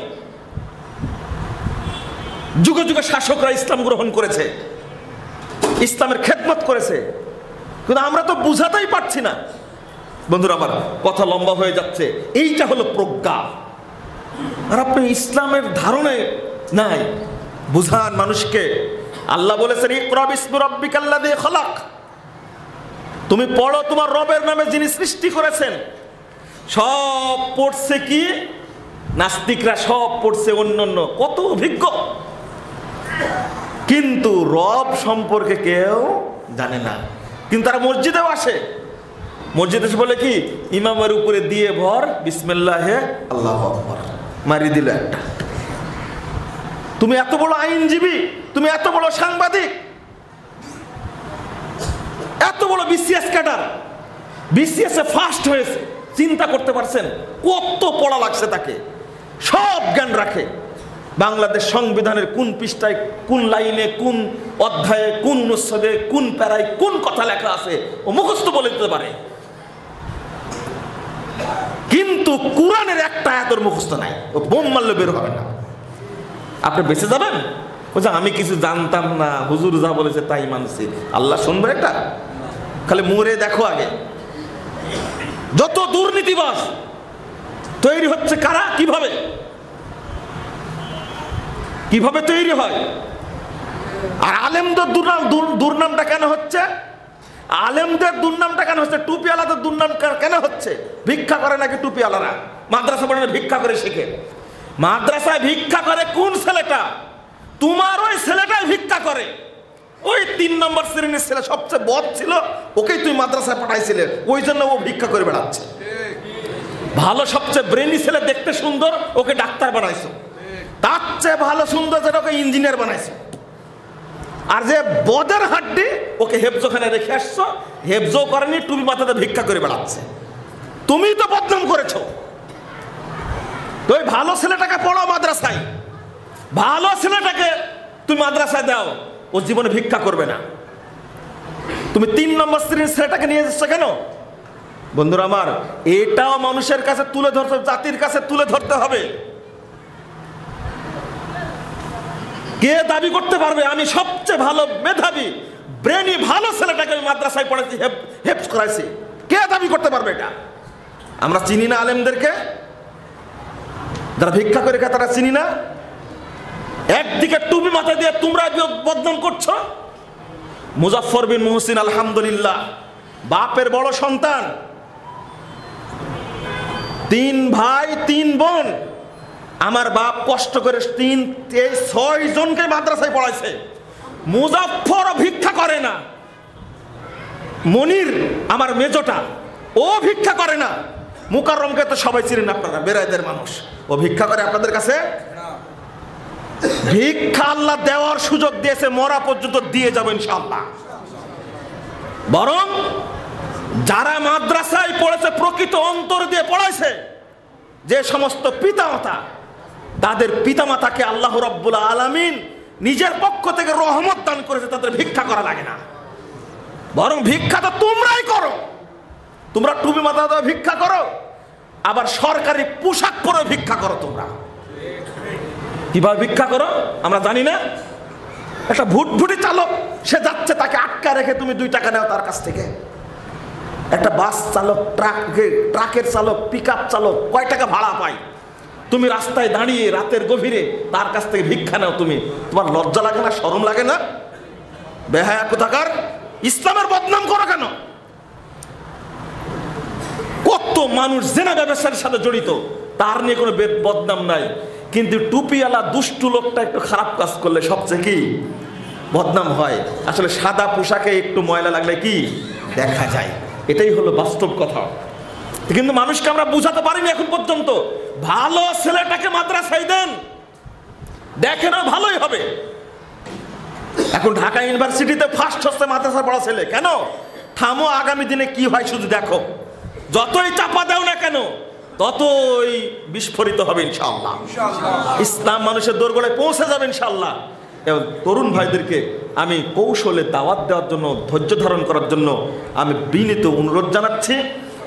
তোমাদের উপরে অপবাদ দেওয়া হচ্ছে, জেএমবি বলে, জঙ্গি বলে। আহলে হাদিসরা কখনো জেএমবি হতে পারে না। জেএমবি তারাই যারা আলী রাদিয়াল্লাহু আনহুকে, উসমান রাদিয়াল্লাহু আনহুকে হত্যা করেছিল, তাদেরই বংশধর তারা। আহলে হাদিসরা চিরদিন জঙ্গিবাদের বিরুদ্ধে, খারেজিদের বিরুদ্ধে বলে আসছে। আজকে ষড়যন্ত্রপূর্বক তুমি আহলে হাদিসদের উপরে চাপিয়ে দিবে, এই ছেলেদের নামে মামলা দিবা, প্রোগ্রাম বন্ধ করবা, মসজিদ বন্ধ করবা, মসজিদ পুড়িয়ে দিবা, মসজিদ ভেঙে দিবা। মনে রাখো, একটা ভাঙবে, লাখো মসজিদ আল্লাহ বাংলাদেশে তৈরি করে দেবেন ইনশাআল্লাহ। এটা হিসাব করো না। মানুষের কাছে চলে যাচ্ছে। আমরা দাবি জানাচ্ছি যে সমস্ত ভাইদেরকে, যাদের কাছে অর্থ আছে, প্রবাসী ভাইদেরকে যাদের কাছে অর্থ আছে, তারা কর্মসূচি নিন। প্রত্যেকটা গ্রামে গ্রামে, প্রত্যেকটা এলাকায়, প্রত্যেকটা ইউনিয়নে, প্রত্যেকটা থানায়, প্রত্যেকটা জেলায় আপনি কর্মসূচি নিন। প্রত্যেকেই মসজিদ তৈরি করবেন আপনারা নিজ নিজ এলাকায়। যারা আছেন দেশের বাহিরে বা দেশের ভিতরে, আপনি ওই প্রচেষ্টা করুন। ইনশাল্লাহ 5 বছরে দেশের চিত্র পরিবর্তন হয়ে যাবে ইনশাল্লাহ। মসজিদ ভাঙবে মানে ওই সাহস আর ভবিষ্যতে করবে না ইনশাল্লাহ। বন্ধুরা আমার, আমাকে আবার যেহেতু কথা বলতে হবে, আমি এখানে শেষ করছি। শুধু অনুরোধটুকু জানিয়ে গেলাম আপনাদেরকে যে এলেম অর্জন করে দাওয়াত দিবেন। আপনারা বুঝলেন না কথাটা। আপনি মনে করছেন মূর্খ লোক দিয়ে দাওয়াত দিবে না। মুসাব বিন উমাইর রাদিয়াল্লাহু আনহুকে প্রথম মদিনায় পাঠাইছিলেন মুহাম্মদ সাল্লাল্লাহু আলাইহি ওয়াসাল্লাম। মুসাব বিন উমাইর কি অশিক্ষিত ছিলেন? মূর্খ ছিলেন? মুয়াজ বিন জাবালকে পাঠালেন ইয়ামানে। সবগুলো বুখারীর হাদিস বলছি। আর আপনি বলছেন যে কি বাল্লিগুয়ান্নিওয়ালা আয়া, একটা কথা জানা থাকলে পৌঁছে দাও। দুনিয়ার মূর্খ, তুমি যেটা পৌঁছা দিচ্ছ সেটাও মিথ্যা কথা, যেটা বলছো সেটাও মিথ্যা কথা, যেটা জানো সেটাও মিথ্যা কথা। আর দলিল কি? একটা কথা জানা থাকলে পৌঁছে দাও, তুমি কিছুই জানো না। আগে বুঝো, তারপরে দাওয়াতি কাজ করো, ইনশাল্লাহ সেখানে ফল হবে, ইনশাল্লাহ আশা করি। অতএব যারা আমরা দাওয়াতি কাজ করি তারা একটু পরিশ্রম করবো, ইনশাল্লাহ একটু পড়াশোনা করব। কথা কি বোঝা গেছে? বক্তব্য শোনার পাশাপাশি পড়াশোনাও করতে হবে, কারণ আল্লাহ বলছেন ইকরা, কি না ইসমা, ইকরা, পড়ো। পড়লে আপনার তথ্যটা মনে থাকে। হ্যাঁ, শুনে মুখস্থ করা এটা আলাদা একটা বরকত, এটাই ছিল। পরবর্তীতে আসছে কি? পড়া। কোরআনটা মানুষ পড়া শিখেছে, তা আপনি একটু পড়ে পরিশ্রম করে আপনি ধরে রাখেন এলেমটাকে ঘরে, দেখেন ওর মাধ্যমে আপনি দলিল সহ বক্তব্য দিতে পারবেন। আলহামদুলিল্লাহ, এখন তো দাওয়াতি কাজে সমস্যা নাই, কত রেফারেন্স আছে। এতদিন অনেক গালিগালাজ করেছে, কিন্তু এখন তো আপনাদের কাছে দাওয়াতির ওয়াসাইলুদ দাওয়া অনেকগুলি আছে। ফেসবুকে দাওয়াত দিচ্ছেন, ইন্টারনেটে দাওয়াত দিচ্ছেন, ইউটিউবে দাওয়াত দিচ্ছেন, তারপরে ইমুর মাধ্যমে দাওয়াত দিচ্ছেন, হোয়াটসঅ্যাপের মাধ্যমে দাওয়াত দিচ্ছেন, আর কি কি নাম, অত নাম আমার মুখস্থ নাই। তারপরে সিডির মাধ্যমে দাওয়াত দিচ্ছেন, ব্লুটুথের মাধ্যমে দাওয়াত দিচ্ছেন, তারপরে কি শেয়ারেটের মাধ্যমে দাওয়াত দিচ্ছেন, তারপরে আপনার কত যে এখন আঞ্জাম দেওয়া হয়েছে। আর লেখনী যে এখন কত প্রকাশ পেয়েছে, আলহামদুলিল্লাহ। তো ওই লেখনীর মাধ্যমে দাওয়াত দেন। বন্ধুরা আমার, আমি আর কথা বাড়াচ্ছি না, আবার দেখা হবে ইনশাআল্লাহ আশা করছি এই এসার পরে, নাকি? জাযাকুমুল্লাহ খায়র। অন্যদের বক্তব্য শুনেন, আমি মাপ চেয়ে নিচ্ছি সবার কাছে এই কথাগুলো একটু পরিষ্কার করার জন্য। জাযাকুমুল্লাহ খায়রান।